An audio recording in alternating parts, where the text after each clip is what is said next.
ഗാസയിലെ Israel Hamas സമാധാന ശ്രമങ്ങൾക്കും വെടിനിർത്തൽ ചർച്ചകൾക്കും നേരിയ പുരോഗതി. ഇസ്രായേൽ ആവശ്യമായ ബന്ദികളുടെ മോചനം ഭാഗികമായി ഹമാസ് അംഗീകരിച്ചിരിക്കുകയാണ്.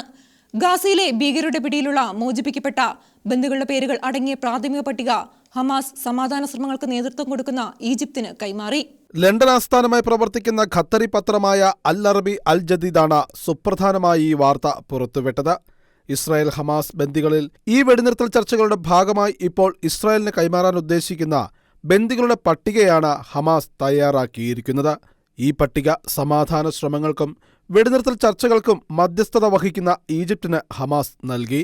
റിപ്പോർട്ട് അനുസരിച്ച് അമേരിക്കൻ പൗരത്വമുള്ള 4 ഇസ്രായേൽ ബന്ദികളും കടുത്ത ആരോഗ്യ പ്രശ്നമുള്ളവരും പ്രായാധിക്യമേറിയവരുമാണ് ലിസ്റ്റിൽ പെട്ടിട്ടുള്ളത്.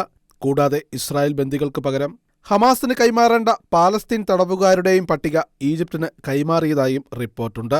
ഹമാസ് ഭീകര നേതാവ് കെയ്റോയിൽ നേരിട്ടെത്തിയാണ് ബന്ദി ഉപാധികൾ ഈജിപ്തിന് കൈമാറിയത്.